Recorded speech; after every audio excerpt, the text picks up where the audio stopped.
Hi, I'm Schuey, and in this video I'm going to be unboxing and setting up my Z-Grille's 700E-XL pellet smoker. These pellet smokers are growing in popularity, so I figured I may as well check them out and see why. I may need some help putting this together. It actually looks pretty heavy. For now though, just grab a drink or two and let's get into it. First up, this looks way too heavy for me to lift. It actually states that it's 51 kilograms. Well, we need to find out what's in box number 1. And I need some help with that. So you pick that up, put that up there.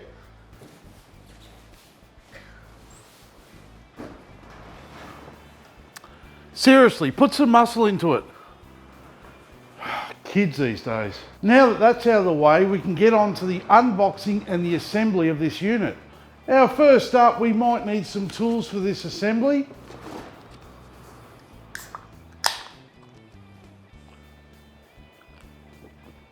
Now we can put the smoker together. It's always best to keep your toolbox fully stocked. Now it's recommended you open up both boxes and lay everything out before you start the assembly.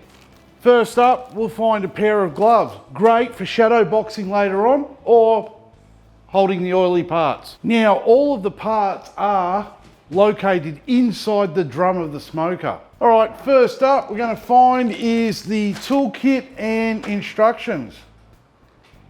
I don't think we really need instructions for this build, do we? Or maybe we keep them close by, just in case. Now remove all the packing foam. And the baffle plate should slide straight out. Pop that aside. Then this box, we'll call it 291 because that's what's written on it. We'll pop that aside. Now we need to get the hopper out, so we need to remove all the foam to make our job easier. And apparently we can shunt it left and then we can clear this lip.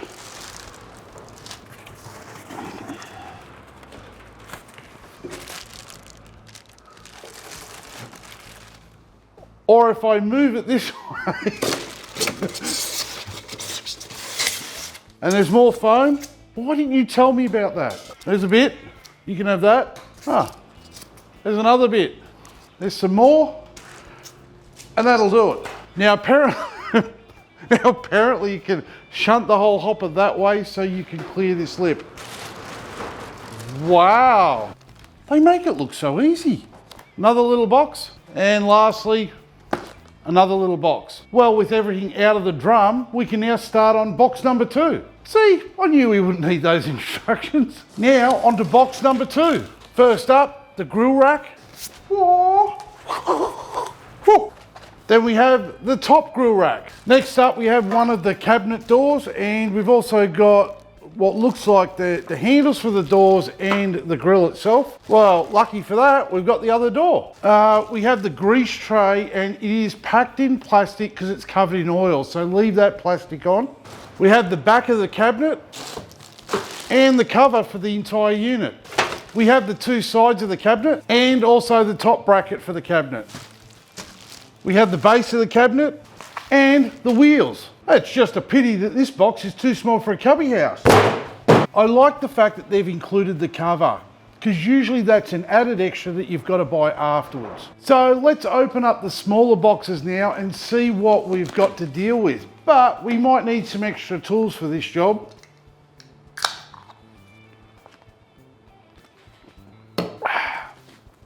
In this box, it looks like we've got the chimney and the handle for the hopper. And in this box, obviously the top of the hopper and our bucket. Well, now that that's all done, we can have a nap or build the smoker. Hopefully by now you've liked this video. It helps me out a lot and it may make you feel pretty good about yourself. Now, just to help all of you following along, I'm first going to assemble this using the instructions. And if that doesn't work, I'm going to do it my own way. It does seem set out quite well. It's like someone put a bit of thought into this, and it's all numbered in order of assembly. And all the parts are numbered just to make it a little bit more easier. Oh, and they have included the 2 temp probes. It is seriously like they've thought this through, just trying to make things easier for you. Not me, I don't need instructions. So let's start with the base of this unit, and I'm going to attach these casters. Now it comes with 2 freewheeling casters and 2 lockable casters, and because I move my units and my barbecues around a lot, I'm actually going to put the locking casters at the front for easier access for me. Now it's time to shadow box, or put the gloves on, because these casters actually do have a bit of oil on them, and we don't need slippery fingers when we're trying to hold our tools, do we? Now, as I said, I'm going to put the lockable casters onto the front of the cabinet, and it's easy to tell which is the front and the back. The front has the doors in it. Oh yeah, it's not put together. These 2 little screws, they're at the front. So easy enough, into the hole, spin, spin, spin, rinse and repeat, do all 4 like this. And then just tighten them up with one of the little spanners included. Now just lock the casters and flip it over. With the casters locked, the base won't roll away from you, and we can now add the magnet holder, which was included in the package with the wheels. Using the provided screwdriver, just take the screws out, position the rectangles forward, and secure it in place with the screws. Now pushing the magnets in through the front, pushing out on the little wings, that'll pull out the little clips that are going to hold those magnets in place. We're now attaching the side panels, and this little overhang lip faces the front, that's for the door. And again, using the screwdriver supplied, do up the screws. There's 2 to each side panel just to secure them to the base. Don't do them up too tight yet. Next up is the rear panel, 2 screws on either side. Also, there's 2 screws that hold the back panel to the base. And now we're going to add the front brace with the arrow pointing up, unless you're mounting this to the ceiling. Now it's recommended not doing the screws up tightly until you've got the cabinet on steady ground. My table is steady, so I have done all mine up nice and tight. I'm just going to push this aside now and get onto the hopper. Hopefully by now you've subscribed to the channel, and while you're there, hit that bell button. That bell button is going to allow you to be notified every time I upload new videos. Now we just need to remove these 2 screws to put the hopper handle on. Easy enough. Now adding the hopper lid, making sure that the opening is at the front where your dial is. And we're going to attach it with the nuts and screws that were included. Now a good little tip when installing these is to put the instruction manual inside, so that way when you're putting the nuts and screws through here, if you do drop them, they don't go into the auger. Now it's up to you if you want to skip ahead of the instructions, but while we're here, let's put on the hopper lid's handle. I'll just move this out of the way, we can get onto the main part. Did that make you feel naughty by ignoring the instructions and jumping ahead and adding that handle now?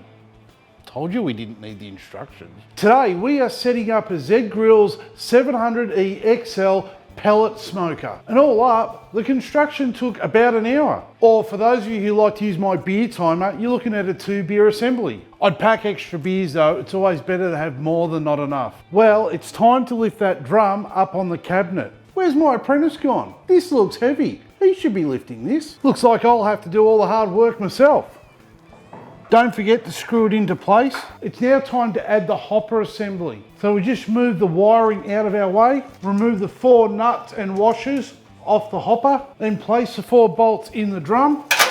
Apparently some people are peeling off this white stuff. It's a gasket, leave it on. Now just slide the hopper into place, connecting up the wires. Just do the bolts up finger tight for now, and then using one of the little spanners provided, tighten them up. Now if you reach under here, you'll find apparently a little twisty cord, and that was hiding the power cable. So you can gather up the wire now for the ambient temp probe and use that twist tie to put it all together. And then you can just tuck it behind there. Next up, we need to be able to open this. So let's put on the Grille Lid Handle.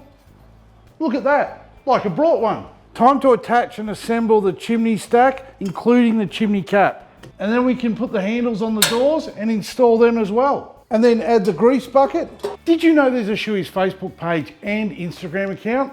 You do now. It's time to burn the unit in now, so we need to just make sure the switch is on the shutdown cycle. Then you can turn it on, and then you can turn the unit to smoke and lift both the hopper and the grill lid. Check that the auger is actually turning. It won't turn constantly, just a few seconds every 30 to 40 seconds. Next up, we want to hear that fan kick in, and you'll be able to feel the fan pushing out air. And being a new smoker, you will get a little bit of smoke coming off that ignition rod. That's fine, that's just telling us it's heating up. Now I'm just going to add a couple of kilograms of pellets into the hopper.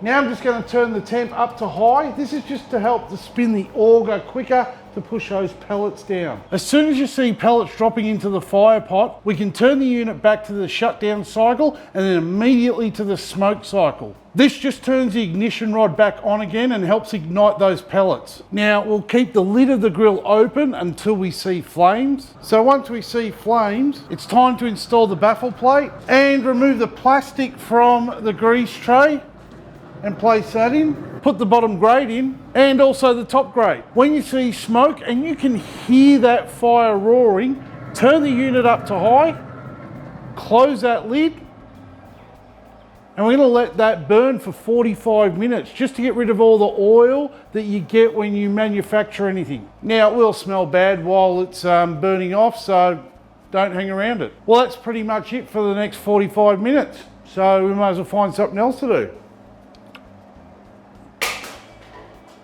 Well, there is one thing you forgot, isn't there? A shelf for my beer would have been handy.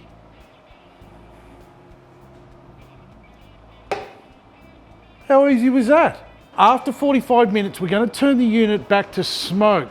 For 10 minutes, this is going to reduce the size of the flame. Then turn it to shut down. This will allow the fan to keep running for 10 minutes to allow the unit to cool down. That's it. Once it's cooled down, you can add the 2 meat probes and you're ready for your first cook. Although I do say with burn-in times, I think we added another 3 beers to this assembly. And that's it. It's all put together. I can't wait to start running this Z Grills pellet smoker through its paces. Now, I loved how easy the assembly was, and I'll have to admit, maybe it was worthwhile following the instructions. As always, cheers for watching.